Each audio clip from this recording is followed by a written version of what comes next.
Hello there, and welcome to the episode number 12 of Dev Conversations by SwiftToolkit.dev, where we host developers that contribute to the Swift tooling ecosystem. Today, our guest is Bruno Rocha. Bruno is a Brazilian iOS developer living in Sweden, and he's mostly known for his blog, Swift Rocks, that covers advanced topics in software engineering. Hey Bruno, how's it going? All good. Thank you. Happy to be here and talk about Swift stuff. Thanks for accepting. As I always do, tell me a little bit about your first steps in programming. I started programming when I was a kid. So when I started professionally learning how to do things properly, I sort of kind of knew a little bit already. Basically, I was a huge fan of those old Newgrounds Flash animations, back when Flash was still a huge thing. I think the first thing that I tried was playing around with Flash a little bit. I remember my dad gave me a programming book about the ActionScript at the time, and that's how a little bit I started playing with this. Then I started doing. I was always a video game fan, so I was always trying to play also with RPG Maker. That was like an engine from 20 years ago that you could make a sort of like Final Fantasy clone with very little to no coding. I think those were my first steps with programming, yeah. And then when I became an adult and I started getting into iOS development, that's when I started learning real programming. For real, yeah. And do you have any formal academic background? So I did game design actually because I wanted to start. So back then I was really into the idea that I wanted to work with game development, and I hated the idea of having to study theory, algorithms, data structures, this sort of stuff. Now I really regret that. But at the time I thought like that. So I went into a game design course that we had in a university in my city in Brazil, because that was a very practical way to learn not just programming. So I could start learning game design as quickly as possible, which was the thing that I wanted to do, and there was no theory involved. So that was sort of my background. Mm-hmm. Other than that, after I left that, I worked a little bit with games, but then I decided that I wanted something more stable in my life because games industry is quite tough.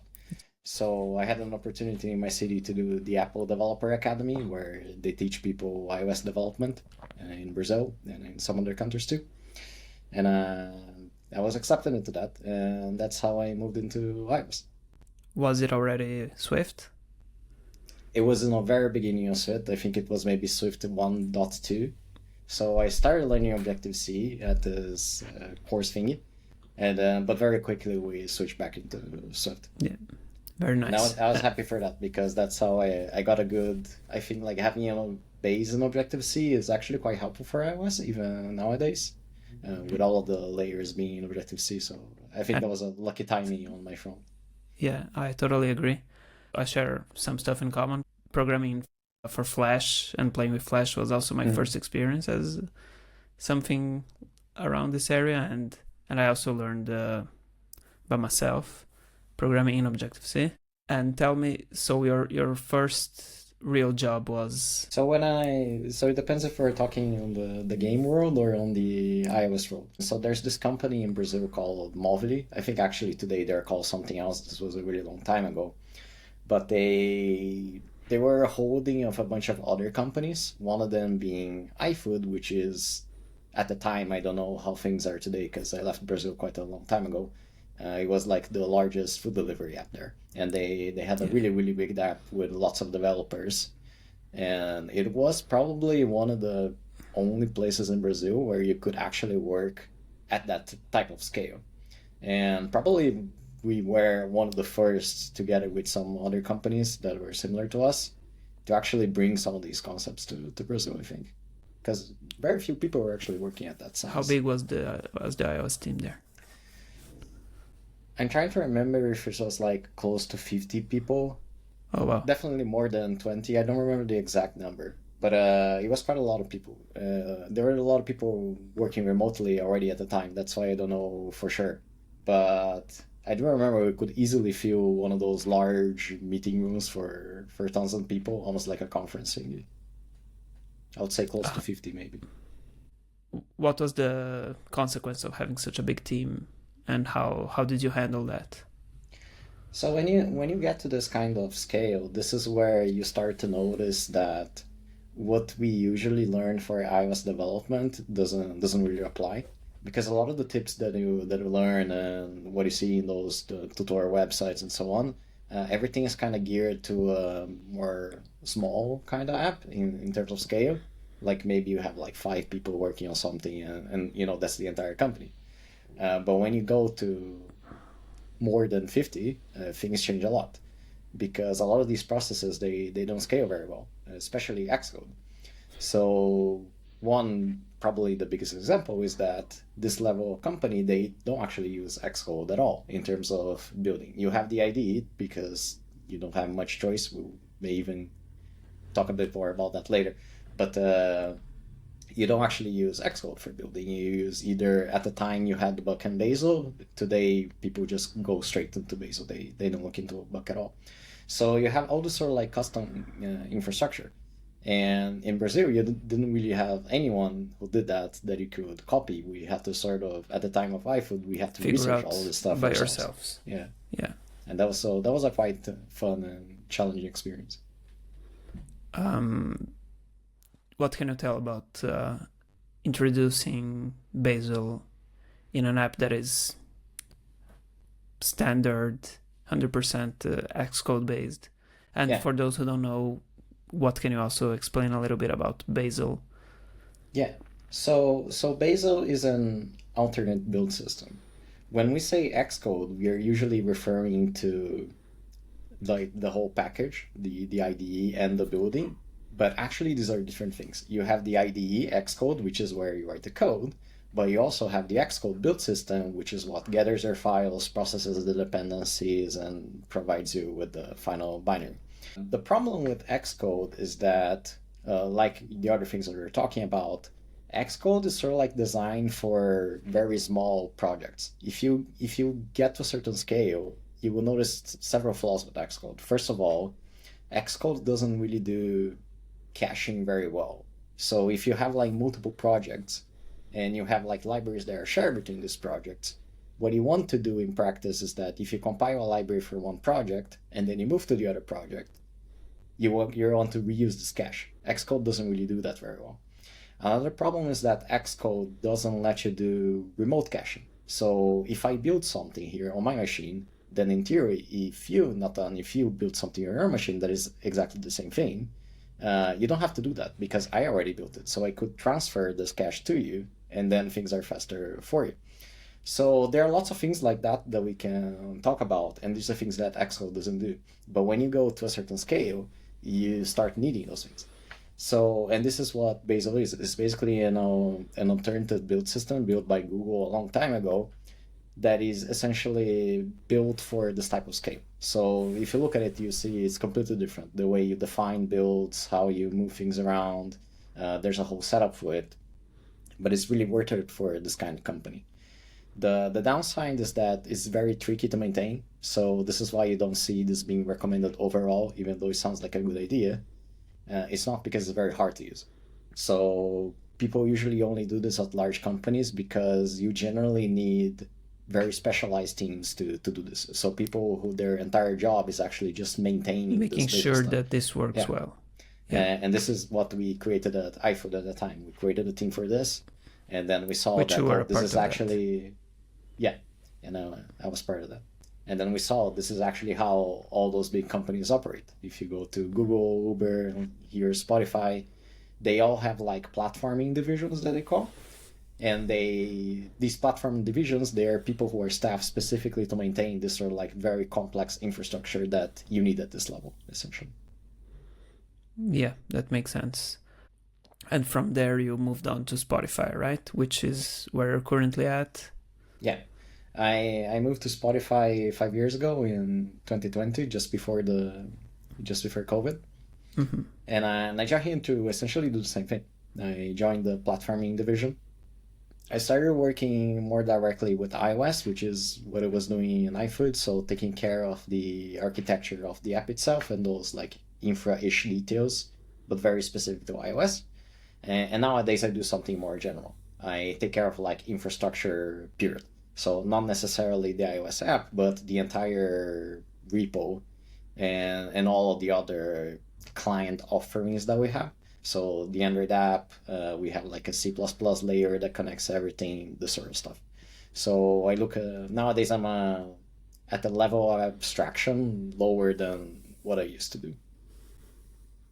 And what things fascinate you the most? So I always really like understanding how things work under the hood. And when you work with this sort of like platformy thing, you have a lot of space to really look at how things work under the hood. Like, how does the Swift compiler handles a specific type of thing that you write in the code? How does that actually translate to the binary? What are the steps in between? How is the compiler involved? What are the flags involved into this? How you can modify this?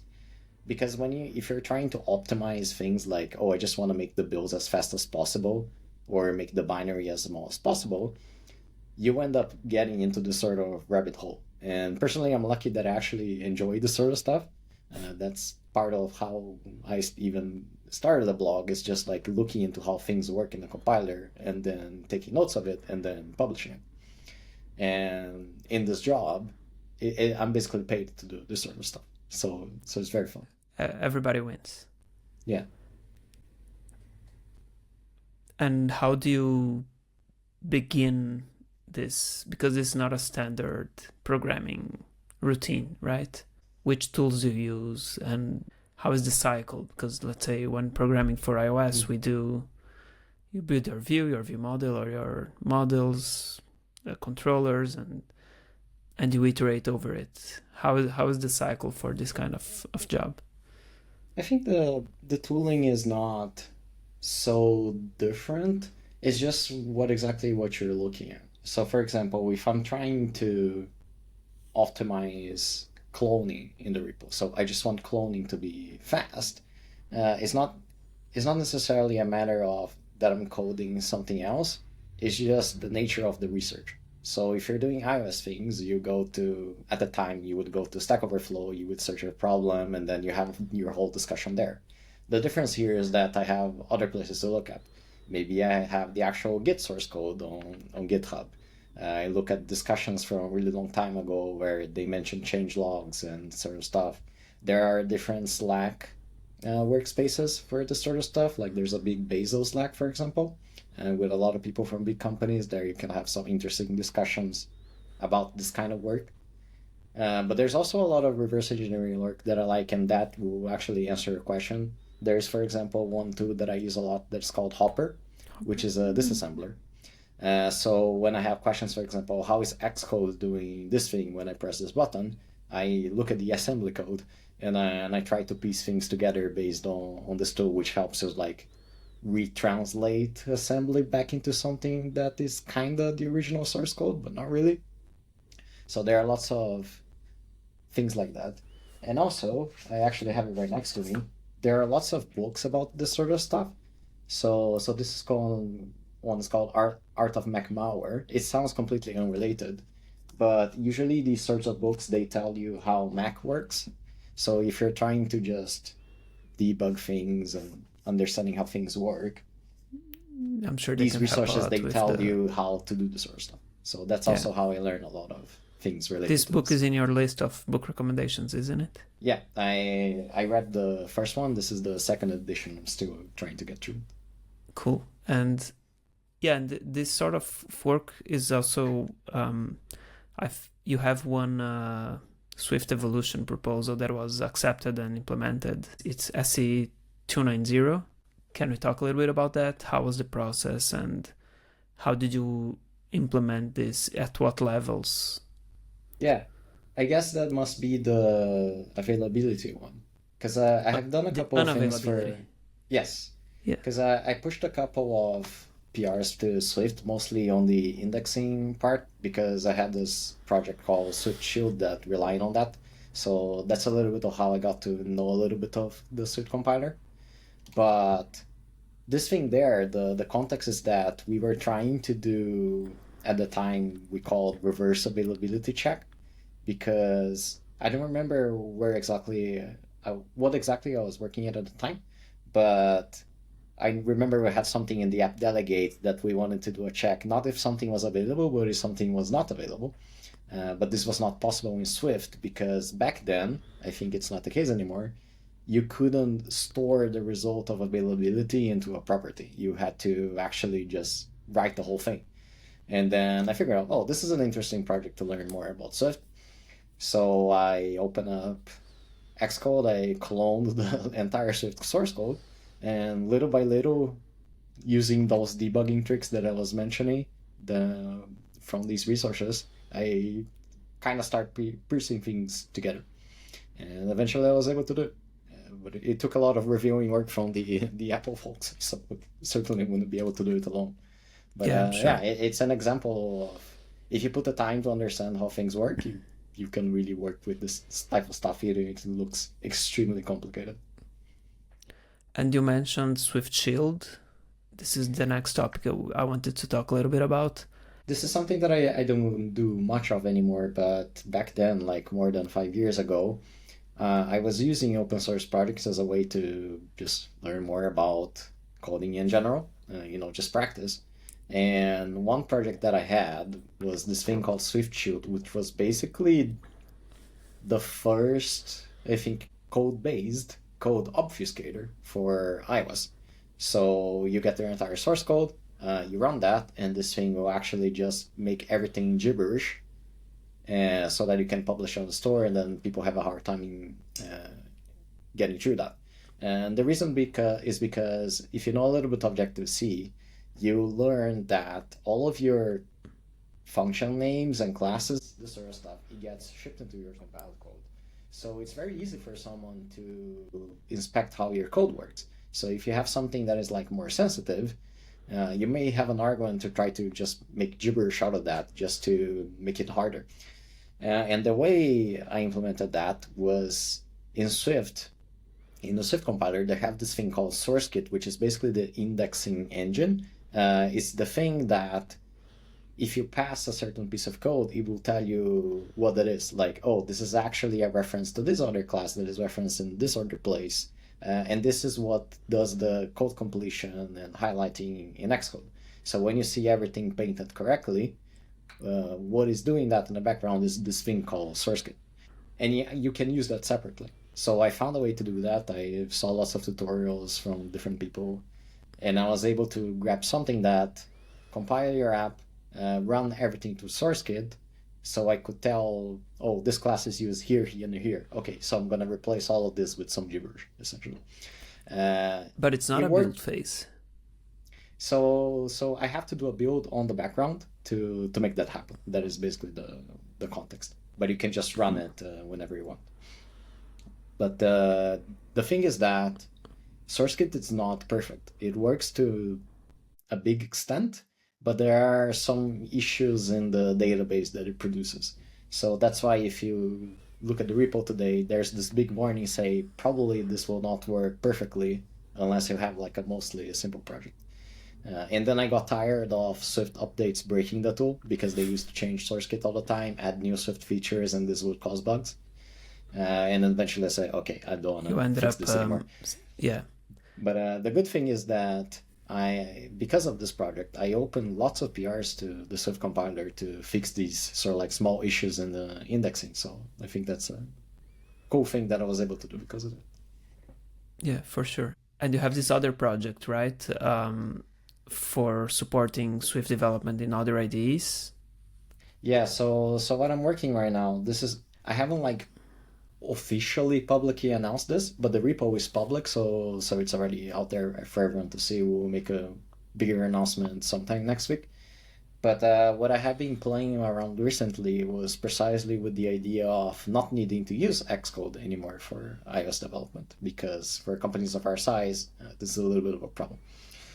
Historically, so the reason this was not a thing is not because necessarily Apple didn't want it to.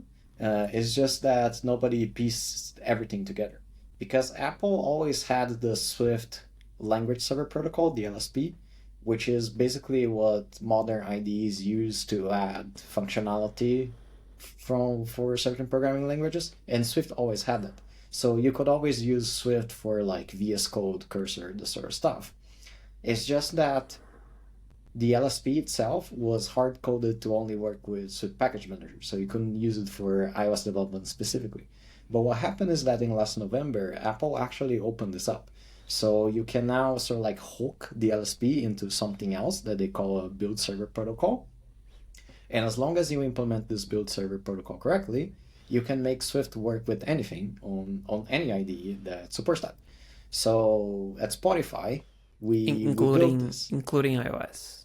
Including iOS. Right, because we had, for example, we have the Swift, the official Swift plugin for VS Code or Cursor, but it doesn't support iOS. That's what you're saying. Yeah, so the plugin installs the LSP, but the LSP, by default, it only does Swift Package Manager. But if someone builds this thing called the build server protocol for Xcode, which people have, you can find it already on Google, then you can actually use that for iOS on those IDEs that have and those launching extensions. simulators and so on. It's the building part, but in theory, yes, you can build those abstractions. But what we did at Spotify was to build one of these for Bazel specifically. So it's on GitHub already. We will announce this better sometime next week. But using this, you can actually build Bazel-based iOS projects in any IDE that has those LSPs. So in my case, I use Cursor, and yeah. So if you're doing something that doesn't require like very specific Xcode tooling, like, those memory debuggers, you have the SwiftUI previews and sort of stuff. If you're just working more generically and you don't need those special things, then with this tool, you can just skip Xcode entirely. You can have all the building, the simulator launching, the LLDB debugging, all in my case, I use Cursor.